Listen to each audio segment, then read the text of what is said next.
Father, right up until the day he died, had thick forearms and thick wrists. Unfortunately, I inherited my mother's wrists.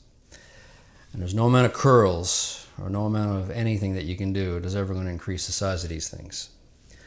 And I've been plagued for a while with a sore left wrist, which I thought, because of my puny little wrists, that I was tweaking them.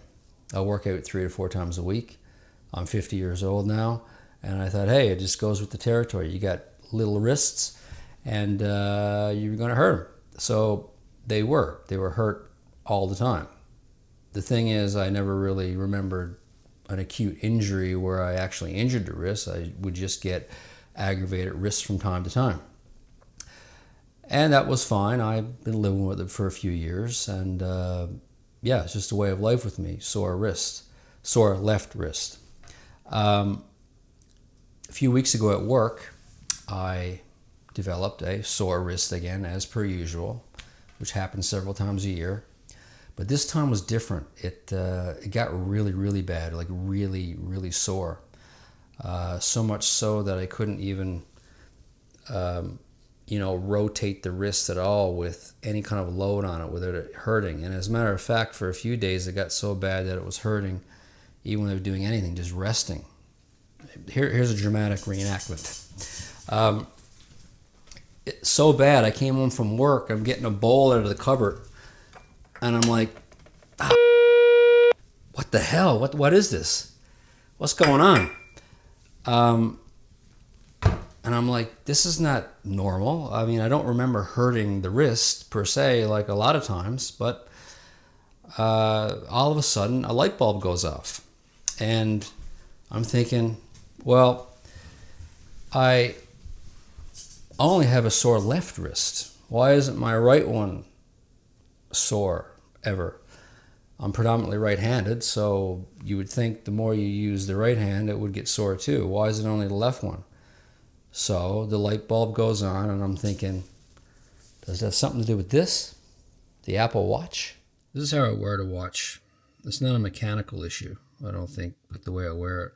I wear it below the wrist bone, and fairly loose. It's not tight at all. It sits primarily, it's biased more towards the left half of the wrist. If I take it off, like I said, I've been wearing these since Series 1, so many years.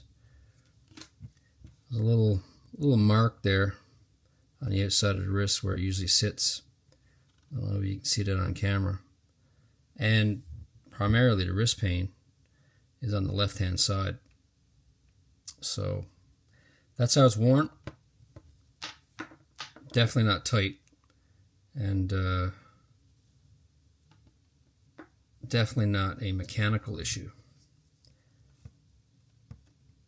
Go on the old Google, do a little research, see what people are saying, and yeah, people are talking about the sensors causing wrist pain, and I'm thinking maybe that's me. Maybe that's what's happening. So I turn off the sensors, and lo and behold, within 24 hours, the wrist pain disappears. So this video, by the way, is not an indictment of Apple or the Apple Watch by any means. I love the watch. It's got so many great tools. First and foremost is the silent alarm that vibrates in the morning that wakes me up, that doesn't wake the wife up. I mean, it's got lots of great features. And doesn't mean that I'm not going to wear the watch anymore. No, because like I said, it has a lot of good things about it. And is this proof positive that the sensors in the watch cause wrist pain? No, this is just one guy's story. But the fact is, I turn the sensors off, the pain goes away. So the next step, obviously, to prove my hypothesis, at least in my own story, would be to turn the sensors back on. So that's why I'm going to make a part B to this video, where I turn the sensors back on and see what happens. So I'll do a little follow-up with you. But Another reason why I made this video is because there's not a lot of stuff out there. There's not a lot of videos about people talking about this, and I want to hear everybody's story. I want to hear what everybody else is saying, what your experience is with this. If you also experience wrist pain, if you've tried to do what I do and turn the sensors off and get rid of the wrist pain, I'd like to hear from you guys on what your story is. Like I said, part B, I'm going to turn them back on, give it a week and see what happens. And yeah, please like and send me messages and do whatever you got to do. But I'd like to hear from you. What's your experience with the Apple Watch and wrist pain? And do you think it's a real thing? Thanks for watching.